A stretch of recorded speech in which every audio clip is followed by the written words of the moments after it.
दोस्तों नमस्कार, welcome back. I hope कि आप सभी बहुत ही अच्छे तरीके से होंगे।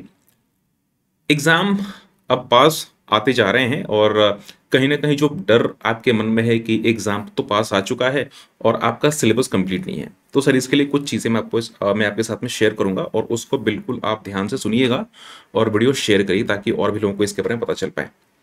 सर देखिए, जैसे कि एग्ज़ाम आपका पास आ रहा है, तो अब आपके पास में अप्रॉक्सिमेटली 20 दिन के आसपास में 20-22 दिन के आसपास में एग्ज़ाम में बचे हुए हैं और आपको इसी दिनों में आपकी तैयारी करनी है। हम बात कर रहे हैं CA inter and CA finals की। तो आपके पास में यही कम टाइम बचा हुआ है और इस टाइम के बीच में आपको जो भी आपकी तैयारी करनी है या जो भी आपकी प्रैक्टिसेस करने हैं, वो आपको करने हैं। किस तरीके से करना होगा? इसमें बेसिकली जो न्यू चीज़ें हैं, कोई नया चैप्टर, कोई नया टॉपिक, ये पढ़ना बिल्कुल आप बंद कर दीजिए क्योंकि अगर आप नया टॉपिक पढ़ना शुरू करेंगे, तो कहीं न कहीं वो आपके मन में कन्फ्यूज़न क्रिएट करेगा और अच्छे तरीके से आप पढ़ नहीं पाएँगे। और दूसरी बात ये भी है कि उसमें आपका टाइम वेस्ट होने के चांसेस होंगे। तो कोशिश करिए कि आप कोई नया टॉपिक पढ़ना बिल्कुल आप अभी बंद कर दीजिए। जो आपने पढ़ाई कर रखी है, उसको मल्टीपल टाइम्स आप रिवाइज़ करिए। अगर आपका सिलेबस 70-80% भी कंप्लीट हो चुका है, तो भी आप पास हो सकते हैं। अगर आपका सिलेबस 70-80% भी आपके सिलेबस में कॉन्फिडेंस है, तो भी बिल्कुल आप पास हो सकते हैं। अभी मैं ये चीज़ें अपने मन से नहीं कह बोल रहा हूँ।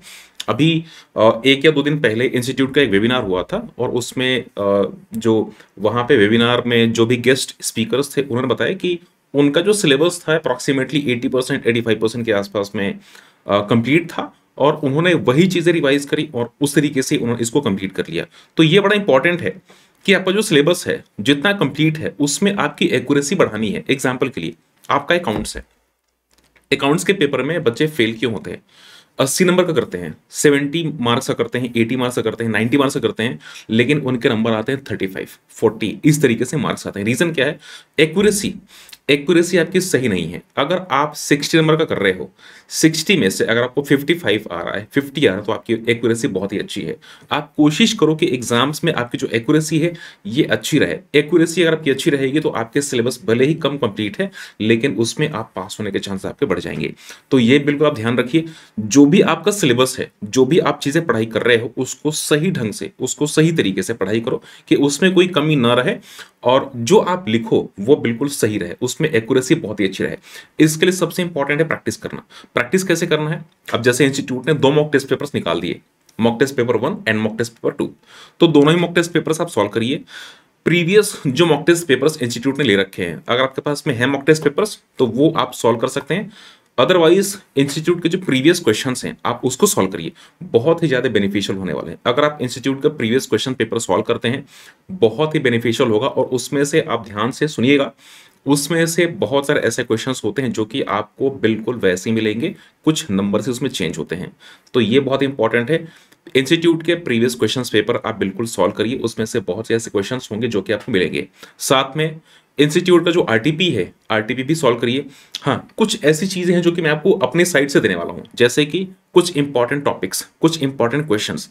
सीए इंटर लॉ जैसे कि मैं टीच करता हूँ, तो सीए इंटर लॉ के कुछ इंपॉर्टेंट टॉपिक्स, साथ में और भी जो सब्जेक्ट्स होंगे सीए इंटर के लिए, उनके कुछ इंपॉर्टेंट टॉपिक्स मैं विजडम सीए चैनल पे अपलोड करूंगा। तो उसके लिए आपको सब्सक्राइब करना पड़ेगा, क्योंकि सब्सक्राइब जब तक आप नहीं करोगे तब तक आपको ये चीज़ें नहीं मिल पाएंगी। सब्सक्राइब कर लीजिए एंड साथ में बेल आइकॉन भी आप प्रेस करिएगा।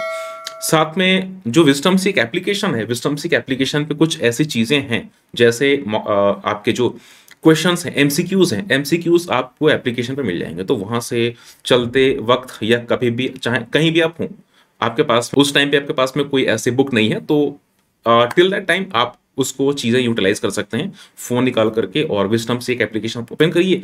ओपन करके जो एमसीक्यूज हैं उसको आप सॉल्व करिए, ताकि आपको कहीं ना कहीं आपका जो टाइम है वेस्ट नहीं होगा। तो ये चीज़ें बड़ी हेल्पफुल हो जाएंगी और साथ में मैं कोशिश करूंगा और भी कुछ अपनी साइड से चीज़ें आपको देने के लिए एज मच एज पॉसिबल आपको हेल्प करने की कोशिश करूंगा।